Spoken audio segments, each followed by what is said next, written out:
आज की इस वीडियो में बात करने वाले हैं भारत में पाए जाने वाली मृदा की यानी कि सॉइल्स की, जो आपके हर एग्जाम के लिए इंपॉर्टेंट है, चाहे आप कौन से एग्जाम की तैयारी कर रहे हो। तो चलिए बिना टाइम वेस्ट के स्टार्ट करते हैं आज की इस वीडियो की। तो मिट्टियों के प्रकार पढ़ने से पहले हम यही बात कर लेते हैं कि मृदा कहते किसे हैं, सॉइल कहते किसे हैं। जो मृदा है तो ये होती क्या है, भूमि के ऊपर पाए जाने वाली दानेदार परत। ठीक है, ये आप देख सकते हो, आपके सामने इमेज आ रही है ये। तो इसे क्या कहते हैं, मृदा कहते हैं, जो कि भूमि के ऊपर पाई जाने वाले दानेदार परत है, जिसका निर्माण कैसे होता है, जो चट्टान होती है उसके टूटने से यानी विखंडित होने से, और उसके अंदर वनस्पति व जीव के सड़ने से, गलने से और जलवायु से जो अम्लीय पदार्थ बनते हैं, जलवायु की क्रिया से जो अम्लीय पदार्थ बनते हैं, तो इससे क्या है, मृदा का निर्माण होता है, जो कि लाखों वर्षों में होता है। ठीक है, तो हम ये नहीं कह सकते कि झट से मिट्टी बन गई, नहीं, तो ये प्रोसेस बहुत लंबा है। तो लाखों वर्षों में क्या मृदा बनती है। ठीक है, तो आपको पता होना चाहिए। तो आपको सिंपल सा ध्यान रखना है कि वे चट्टानों के टूटने से क्या बनती है, मृदा का निर्माण होता है। इसमें वनस्पति जीवों को सड़ने से, गलने से और जो अम्लीय पदार्थ होते हैं, इनसे क्या बनती है, मृदा बनती है। ठीक है, अब बात आती है जो मिट्टी का अध्ययन कौन करता है। तो मिट्टी के अध्ययन के विज्ञान को हम कहते हैं मृदा विज्ञान। ठीक है, यानी कि हम अगर मिट्टियों के बारे में पढ़ रहे हैं तो ये क्या है, मृदा विज्ञान है। ठीक है, यानी कि पेडोलॉजी है। और भारतीय कृषि अनुसंधान परिषद ने भारत की मिट्टियों को 8 वर्गों में विभाजित किया है। तो यहाँ से आपके लिए क्वेश्चन इंपॉर्टेंट हो गया दो, कि मिट्टी के अध्ययन को क्या कहा जाता है और किसने भारत की मिट्टियों को 8 वर्गों में विभाजित किया है। तो आपका आंसर होना चाहिए भारतीय कृषि अनुसंधान परिषद। ठीक है, अब आगे हम ये बात करते हैं कि यह 8 वर्ग कौन कौन से हैं। तो पहला है जलोढ़ मृदा, दूसरा काली मृदा, तीसरा लाल मृदा, लेटराइट मृदा, पर्वतीय मृदा, दलदली मृदा, मरुस्थलीय मृदा और लवणीय मृदा। ठीक है, तो ये टोटल 8 प्रकार हो गए। ठीक है, मिट्टियों के। लेकिन हम बात करें भारत में सबसे ज़्यादा कौन सी मिट्टियाँ पाई जाती है, तो भारत में सबसे ज़्यादा क्षेत्रफल पर पाए जाने वाली केवल 4 मिट्टियाँ हैं। तो ये 8 होगी 8, लेकिन 4 जो मिट्टी है जो आपको बताने वाला हूँ, ये सबसे ज़्यादा फैली हुई है भारत के क्षेत्र में। ठीक है, भारत के क्षेत्रफल पर अगर हम बात करते हैं तो पहले जलोढ़ मिट्टी, दूसरा है लाल मिट्टी, जिसमें हम पीली मिट्टी के बारे में भी पढ़ लेते हैं। तो लाल मृदा और पीली मृदा एक ही आप मान के चलना, ठीक है ना। उसके बाद काली मिट्टी और लैटराइट मिट्टी, तो ये क्या है, 4 प्रकार है मिट्टियों के, जो कि सबसे ज़्यादा पाए जाते हैं भारत के क्षेत्रफल पर। तो क्या करेंगे, बारी बारी इन सभी के बारे में पढ़ने वाले हैं। उससे पहले थोड़ी और बातें हम जान लेते हैं। तो भारत में जितनी भी मिट्टियाँ पाई जाती हैं उनमें मेनली 3 तत्वों की कमी होती है, यानी कि 3 एलिमेंट्स की हमें कमी देखने को मिलती है सभी मिट्टियों में। पहला नाइट्रोजन, दूसरा है फॉस्फोरस, तीसरा ह्यूमस। तो आपको पता था एलिमेंट है। ठीक है, ह्यूमस क्या होता है इसकी हम बात कर लेते हैं। ठीक है, तो ये भूरे काले रंग का कार्बनिक पदार्थ होता है। ठीक है, और पेड़ पौधों और जंतुओं के प्राकृतिक रूप से सड़ने गलने यानी कि विघटन होने से जो कि कार्बनिक पदार्थ निर्मित होता है, उसे ह्यूमस कहते हैं। तो आपको सिंपल सा ध्यान रख लेना है कि जो पेड़ पौधे होते हैं और जंतु होते हैं, जब वो सड़ने गलने लग जाते हैं तो उससे क्या बनता है, ह्यूमस बनता है। ठीक है ना, आपको ध्यान रख लेना है, ये भूरे और काले रंग का कार्बनिक पदार्थ जो कि पेड़ पौधे जंतु के नेचुरली जब वो सड़ने गलने लग जाते हैं, ठीक है, तो जो कार्बनिक पदार्थ बनता है उसको हम क्या कहते हैं, ह्यूमस कहते हैं। ठीक है, आई समझ। तो सबसे पहले हम बात करते हैं जलोढ़ मिट्टी की, जो कि आपको जितने भी तटीय वाले एरिए हैं वहाँ पर आपको देखने को मिल जाएगी। और ये जितने भी पहाड़ी वाले एरिया हैं वहाँ से मिट्टी को लाते हैं और मैदानी क्षेत्रों में एकत्रित कर देती है। ठीक है, इसको हम जलोढ़ मिट्टी मिट्टी कहते हैं। काफ़ी उपजाऊ मिट्टी होती है ये, जो कि खेती के लिए काफ़ी अच्छी होती है। ठीक है ना, जो हमारा उत्तरी मैदान है तो वहाँ पर हमें जलोढ़ मिट्टी देखने को मिलती है। ठीक है, जहाँ पे गंगा का मैदान है, ब्रह्मपुत्र का मैदान है, तो वहाँ पर हमें जलोढ़ मिट्टी देखने को मिलती है। ठीक है ना, तो इसे हम दोमट मिट्टी के नाम से भी जानते हैं, कछारी मिट्टी के नाम से भी जानते हैं। तो जलोढ़ मिट्टी को दोमट मिट्टी भी कहते हैं, कछारी मिट्टी भी कहते हैं। और जलोढ़ मिट्टी है ये नदियों द्वारा पहाड़ी क्षेत्रों से लाकर मैदानी क्षेत्रों में बिछा दी जाती है। ठीक है ना, और जलोढ़ मिट्टी भारत में पाई जाने वाली सर्वाधिक उपजाऊ मिट्टी, जो कि मैंने आपको बताया है। ठीक है ना, और क्षेत्र की मैं बात करूँ तो भारत का संपूर्ण उत्तरी मैदान और तटीय मैदान, जैसे कि मैंने आपको बताया, जितने हमारा तटीय वाला एरिया है वहाँ पर हमें जलोढ़ मिट्टी देखने को मिल जाती है। ठीक है ना, तो अगर हम मैप पे भी देख लेते हैं कहाँ पर है ये, तो ये देखिए सतनवी क्या, ये मृदा का मैप है। तो यहाँ पर अलग अलग मृदा शो रखी, कौन से रीजन में कौन सी मृदा पाई जाती है। तो हमको कौन सी देखनी, जलोढ़ मिट्टी देखनी है। ठीक है ना, तो आपको जो ये लाइट ग्रीन दिख रहा है, ठीक है, जहाँ पर मैं ये ब्लैक पेन चला रहा हूँ, तो यहाँ पे क्या है, ये देखो जितने भी तट वाला एरिया है, तो ये यहाँ पर क्या है, जलोढ़ मिट्टी पाई जाती है, ठीक है ना।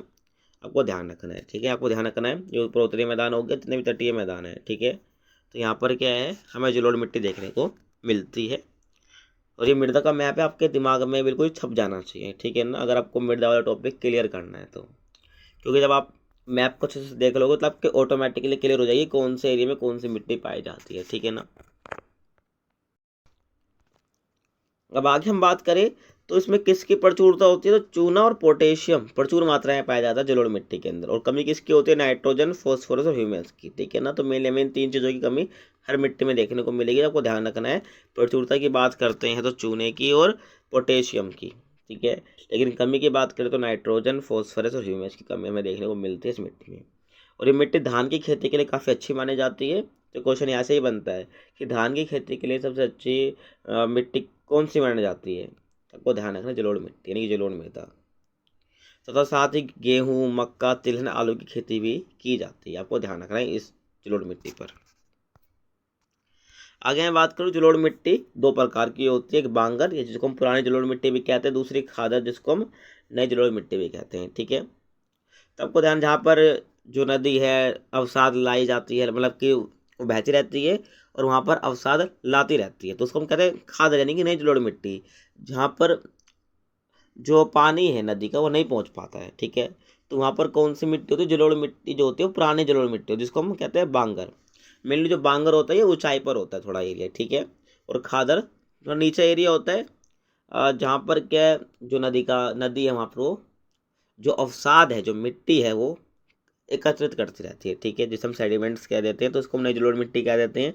जो बांगर है तो वहाँ पर क्या है, पानी की तरह तो पहुँचता नहीं है, ठीक है, तो उससे क्या होता है, वहाँ पर पुरानी पुरानी जलोढ़ मिट्टी उसे हम कहते हैं, जो कि वहाँ पर नई मिट्टी नदी द्वारा नहीं लाई जा रही है, ठीक है ना। जो नदी द्वारा मिट्टी वहाँ पर नहीं लाई जा रही, उसको हम बांगर कह रहे हैं, यानी कि पुरानी जलोढ़ मिट्टी।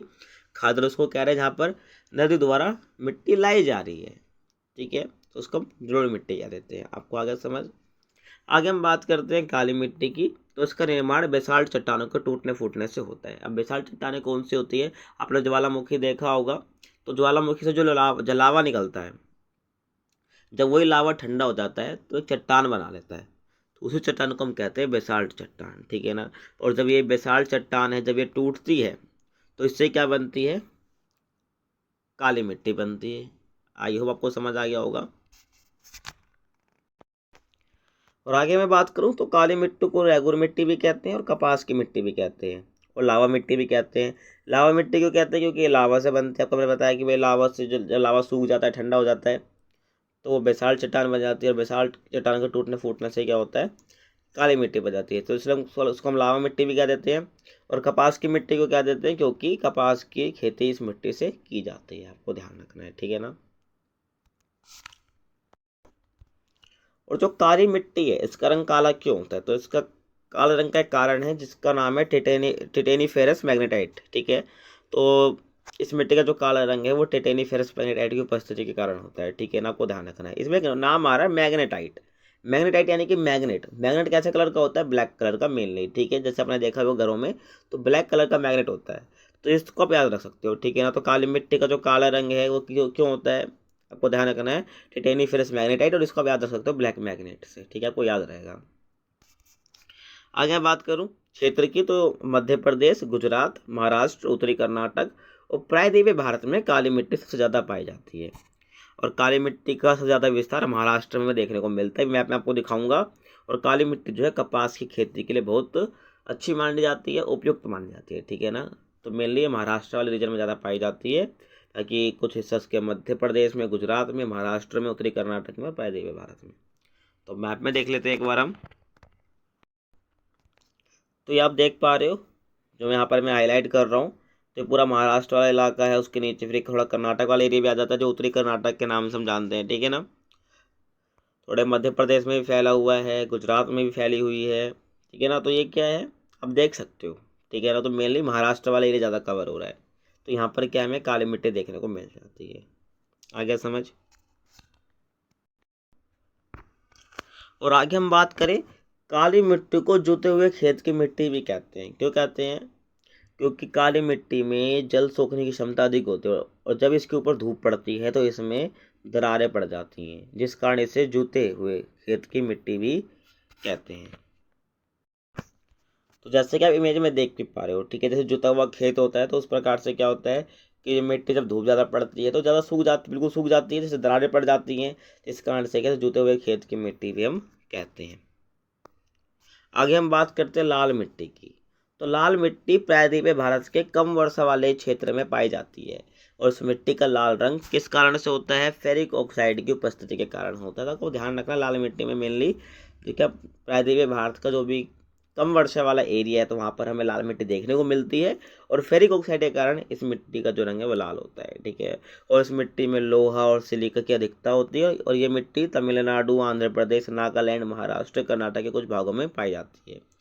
सबसे ज़्यादा विस्तार इसका तमिलनाडु और आंध्र प्रदेश में हमें देखने को मिलता है, ठीक है। आपको ध्यान रखना है, क्वेश्चन आपका ये नहीं बोलेगा कहाँ कहाँ पाया जाता है, क्वेश्चन आपका ऐसे बनेगा कि सबसे ज़्यादा विस्तार लाल मिट्टी का किस रीजन में है, किस एरिया में। तो आपको ध्यान रखना है तमिलनाडु और आंध्र प्रदेश में है, ठीक है ना। और यह मिट्टी बाजरे की खेती के लिए उपयुक्त होती है। एक और क्वेश्चन बन गया, लाल मिट्टी किसकी खेती के लिए उपयुक्त होती है? तो बाजरे की खेती के लिए उपयुक्त होता है, आपको पता होना चाहिए। और जब लाल मिट्टी जल को सोख लेती है यानी कि जल योजित रूप में हो जाती है, अगर सिंपल भाषा में मैं कहूँ तो लाल मिट्टी जब जल ज़्यादा सोख लेती है, जल ज़्यादा ग्रहण कर लेती है तो पीले दिखाई पड़ती है, ठीक है ना। तो इसलिए इसको हम पीली मिट्टी भी कह देते हैं। तो इसलिए इस लाल मिट्टी का नाम आपको कहीं जगह आप एनसीईआरटी बुक भी उठा कर देखोगे तो आपको लाल एवं पीली मृदा देखने को मिलता है, ठीक है ना। यहाँ पर आप समझ सकते हो। तो एक बार इसको मैप में देख लेते हैं कि लाल मिट्टी कहाँ पर पाई जाती है, ठीक है। तो आप देख सकते हो ये वाला जो रीजन है, ठीक है, ये वाला जहाँ पे मैं हाईलाइट कर रहा हूँ, और ये हमारा पूर्वी साइड भी हमें देखने को मिल सकता है। तो मेनली मैंने बात करी थी आंध्र प्रदेश और तमिलनाडु, तो देख सकते हो ये आंध्र प्रदेश वाला रीजन है, ठीक है। और ये आपका नीचे तमिलनाडु वाला एरिया है। तो हमें यहाँ पर क्या है, लाल मिट्टी की अधिकता देखने को मिलती है, ठीक है ना। आ गया समझ। नेक्स्ट हम बात कर लेते हैं लेटराइट मिट्टी की। तो ये मिट्टी उस क्षेत्र में पाई जाती है जहाँ पर 200 सेंटीमीटर से अधिक वर्षा और अत्यधिक गर्मी पड़े, और इसे मखरली मिट्टी के नाम से भी जानते हैं, मखरली मिट्टी भी कहते हैं। तो आपको ध्यान रखना है लेटराइट मिट्टी का दूसरा नाम क्या है? मखरली मिट्टी, ठीक है। और इस मिट्टी में लो ऑक्साइड और एल्यूमिनियम की मात्रा भरपूर होती है। तो आपको ध्यान रखना है, तो जो लेटराइट मिट्टी है इसके अंदर लो ऑक्साइड और एल्यूमिनियम की मात्रा ज़्यादा होती है और लो ऑक्साइड के कारण इस मिट्टी का रंग कैसा होता है? लाल रंग का होता है, ठीक है। तो आपको ध्यान रखना है, क्वेश्चन आ सकता है कि लेटराइट मिट्टी का लाल रंग किसके कारण होता है? तो आपको पता होना चाहिए लो ऑक्साइड के कारण, ठीक है। और इस मिट्टी में हमें निक्षालन की प्रक्रिया देखने को मिलती है। अब निक्षालन क्या होता है मैंने आपको बताया यहाँ पर कि जो लेटराइट मिट्टी है कहाँ पर पाई जाती है? जहाँ पर 200 सेंटीमीटर से अधिक वर्षा होती है, ठीक है। तो होता क्या है, इस मिट्टी में अधिक वर्षा के कारण क्या होता है, इस मिट्टी में जितने पोषक पदार्थ होते हैं वो बारिश के कारण बह के चले जाते हैं, ठीक है। जिसके कारण की मिट्टी उपजाऊ नहीं रहती है। तो आपको ध्यान रखना है कि ज़्यादा वर्षा होने के कारण जो इस मिट्टी के ऊपर पोषक तत्व होते हैं वो हट जाते हैं इस मिट्टी के ऊपर से, ठीक है। जो पोषक तत्वों की परत है वो हट जाती है, जिसके कारण जो मिट्टी है उपजाऊ नहीं रहती है। तो इसी प्रक्रिया को हम क्या कहते हैं? निक्षालन कहते हैं, ठीक है। और ये मिट्टी हमें मेनली केरल, कर्नाटक, तमिलनाडु और महाराष्ट्र के कुछ हिस्सों में देखने को मिलती है और उड़ीसा, मेघालय, असम के कुछ हिस्सों में देखने को हमें मिलती है। मेनली हम बात करें तो लेटराइट मृदा का जो सर्वाधिक विस्तार हमें देखने को मिलता है वो केरल में देखने को मिलता है। बाकी हमें केरल, कर्नाटक, तमिलनाडु, महाराष्ट्र के कुछ हिस्से में और उड़ीसा, मेघालय, असम के कुछ हिस्सों में भी देखने को मिल जाता है। मेनली अगर हम बात करें ज़्यादा विस्तार तो हमें केरल में देखने को मिलता है। और लेटराइट मिट्टी जो है चाय, कॉफ़ी, इलायची और काजू की खेती के लिए सर्वाधिक उपयुक्त है। और सबसे इम्पोर्टेंट, जो लेटराइट मिट्टी है इसका उपयोग ईंट बनाने के लिए किया जाता है, ठीक है। जिस ईंट से आपका घर बनता है ना, तो उसी ईंट बनाने के लिए किस मिट्टी का प्रयोग होता है? लेटराइट मिट्टी का प्रयोग होता है, ठीक है ना। एक बार मैप में देख लेते हैं कि कौन से रीजन में हमें लेटराइट मिट्टी देखने को मिलती है, ठीक है। तो आपका जो ये वाला रीजन है, ठीक है, यहाँ पर, और जो नीचे आपका यहाँ पर हमें लेटराइट मिट्टी देखने को मिलती है, ये वाला रीजन और ये वाला, ठीक है। तो यहाँ पर क्या हमें लेटराइट मिट्टी देखने को मिलती है, ठीक है ना। तो मैंने आपको मैप में भी दिखा दिया है। नेक्स्ट हम बात कर लेते हैं लवणीय मिट्टी की, ठीक है। तो जब मिट्टी की प्रकृति क्षारीय होती है और उसमें नमक की मात्रा बढ़ जाती है तो हम लवणीय मिट्टी कहते हैं। तो आपको ध्यान रखना है लवणीय मिट्टी का मतलब क्या होता है? जब मिट्टी की प्रकृति क्षारीय हो जाती है, ठीक है। आपने सुना होगा अम्ल और क्षारीय। तो क्षार यानी कि कड़वा टेस्ट जिसका होता है, ठीक है, और अम्ल यानी कि खट्टा। तो जब मिट्टी की प्रकृति क्षारीय हो जाती है यानी कि हम कह सकते हैं बेसिक नेचर की हो जाती है और उसमें नमक की मात्रा भी बढ़ जाती है, तो उसे लवणीय मिट्टी कहते हैं। और लवणीय मिट्टी को रे, कल्लर और ऊसर मिट्टी के नाम से भी जाना जाता है। तो ये आपके लिए इंपॉर्टेंट है, ठीक है ना। क्वेश्चन यहीं से बनता है कि रे मिट्टी को और किस नाम से जाना जाता है या लवणीय मिट्टी को और किस नाम से जाना जाता है, तो आपको सारे नाम याद होने चाहिए, ठीक है। तो लवणीय मिट्टी को रे, कल्लर, ऊसर मिट्टी के नाम से भी जाना जाता है। और भारत में इस मिट्टी का सबसे ज़्यादा विस्तार गुजरात के कच्छ के रण में देखने को हमें मिलता है। तो कोई ध्यान रखना है, ठीक है, गुजरात के कच्छ के रण में देखने को हमें मिलता है। तो इस प्रकार से कुछ हमें मिट्टी देखने को मिलती है, तो इमेज देख सकते हो। तो इस प्रकार से क्या लवणीय मिट्टी होती है। आगे हम बात कर लेते हैं पर्वतीय मिट्टी की। तो इस प्रकार की मृदा का विस्तार पर्वतों पर देखने को मिलता है, जो कि नाम से ही स्पष्ट है। जहाँ पर हिमालय पर्वत का विस्तार है वहाँ पर इसी प्रकार की मिट्टी पाई जाती है, ठीक है। मेले पर्वतों में देखने को मिट्टी मिलती है पर्वतीय मिट्टी। और पर्वतीय मिट्टी का विस्तार जम्मू कश्मीर, लद्दाख, हिमाचल प्रदेश, उत्तराखंड, सिक्किम, अरुणाचल प्रदेश में देखने को मिलता है। और पर्वतीय ढालों पर सेब, नाशपाती, चाय की खेती की जाती है, ठीक है। तो आपको पता है जम्मू कश्मीर, लद्दाख, यहाँ पर ही हिमालय का विस्तार है, तो यहीं पर ही हमें पर्वतीय मिट्टी देखने को मिलती है, ठीक है। क्योंकि नाम से स्पष्ट हो रहा है कि पर्वतीय मिट्टी होगी जो पर्वतों पर देखने को मिलेगी। और यहाँ पर मेनली जो पर्वतीय ढालों पर सेब, नाशपाती और चाय की खेती की जाती है। उसके बाद हम बात कर लेते हैं मरुस्थलीय मिट्टी की। तो इस प्रकार की मृदा में नमी की कमी होती है। जो मरुस्थलीय मिट्टी होती है इसमें किसी कमी होती है नमी की, यानी कि हम कह सकते हैं पानी की कमी होती है, अगर मैं सिंपल वर्ड्स में कहूँ तो, ठीक है। मरुस्थली यानी कि रेगिस्तान, तो रेगिस्तान में ऐसे पानी की कमी होती है। तो रेगिस्तानी मिट्टी क्या होगी, जहाँ पर नमी देखने को मिलेगी ही नहीं। तो इस प्रकार की मृदा में नमी की कमी होती है। इसका विस्तार भारत में मुख्यतः राजस्थान, गुजरात, दक्षिणी पंजाब और दक्षिण हरियाणा में देखने को मिलता है। तो आपको रीजन भी याद रख लेने हैं। और मरुस्थलीय भूमि होने के कारण यहाँ पर खाद्यान्न उगाना संभव नहीं है, ठीक है ना। तो मरुस्थलीय भूमि होने के कारण जब नमी नहीं है इसके अंदर तो खाद्यान्न तो उगेगा ही नहीं, ठीक है। तो खाद्यान्न उगाना संभव नहीं है, पर मोटा अनाज जैसे कि बाजरा, ज्वार, सरसों की खेती यहाँ पर की जाती है, आपको ध्यान रखना है, ठीक है।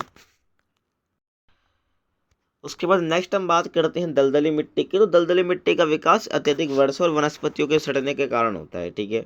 और दलदली मिट्टी में ह्यूमस की मात्रा अधिक होती है, जब तो इसके कारण कि यहाँ पर दलदली मिट्टी इसको हम कह रहे हैं, ठीक है ना।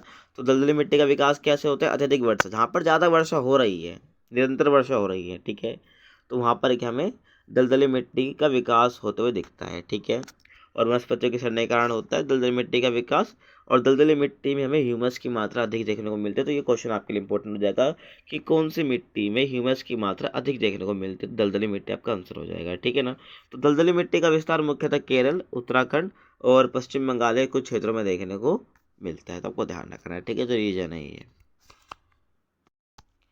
और यहाँ पर लास्ट कुछ जो इंपॉर्टेंट चीज़ मुझे बतानी थी वो बता देता हूँ मैं आपको, ठीक है। जो कि एक अम्लीय मिट्टी किसे कहते हैं, क्षारीय मिट्टी किसे कहते हैं। तो अम्लीय मिट्टी किसे कहेंगे, तो मिट्टी में अम्लीयता को कम करने के लिए चूने का उपयोग किया जाता है। और ध्यान रखना कि अम्लीय मिट्टी क्या होगा, जिसका ऐसी मिट्टी जिसका जो पीएच स्केल पर मान है वो 7 से कम आएगा, तो वो अम्लीय मिट्टी होगी, जो कि प्रकृति में अम्लीय होगी, ठीक है। और मिट्टी में अगर हमको अम्लीयता को कम करना है तो उसमें चूने का उपयोग किया जाता है। और क्षारीय मिट्टी की बात करें तो जिसका पीएच स्केल में मान 7 से ज़्यादा होगा उसको क्षारीय मिट्टी कहा जाता है। और मिट्टी में क्षारीयता को कम करने के लिए जिप्सम का उपयोग किया जाता है। तो आपको ध्यान होना चाहिए कि क्वेश्चन यही से बनेगा कि मिट्टी में अम्ल की मात्रा को कम करने के लिए किसका उपयोग करना चाहिए, चूने का। और अगर क्षारीयता कम करनी है तो हमें जिप्सम का प्रयोग करना है, ठीक है ना। और मेनली जो मुख्यतः फसलों को उगाने के लिए भूमि का पीएच कितना होना चाहिए, 6 से 7 होना चाहिए, आपको ध्यान रखना है। तो ये क्वेश्चन जो है आपके लिए इंपॉर्टेंट है, यहाँ से बनते ही बनते हैं, ठीक है। कि फसलों को उगाने के लिए एक भूमि का पीएच कितना होना चाहिए, तो 6 से 7 होना चाहिए, ठीक है। यानी कि मिट्टी का जो पीएच मान है वो कितना होना चाहिए, 6 से 7 होना चाहिए। और अम्लीय मिट्टी में अम्ल की मात्रा कम करनी तो कैसे करनी है, क्षारीय मिट्टी में क्षार की मात्रा कम करनी तो कैसे करनी है, तो आपको बता देना है, ठीक है ना। तो ये थी हमारी आज की वीडियो, आपको कैसी लगी कमेंट सेक्शन में बता सकते हैं। नोट्स चाहिए सबको हमारे टेलीग्राम पर मिल जाएंगे, लिंक डिस्क्रिप्शन बॉक्स में मिल रखा है। और आप मुझे इंस्टाग्राम पर फॉलो कर सकते हैं, वहाँ पर आपको कुछ भी क्वेरी मेरे से पूछ सकते हैं। बाकी मिलते हैं आपसे अगली वीडियो में, तब तक के लिए कीप वॉचिंग।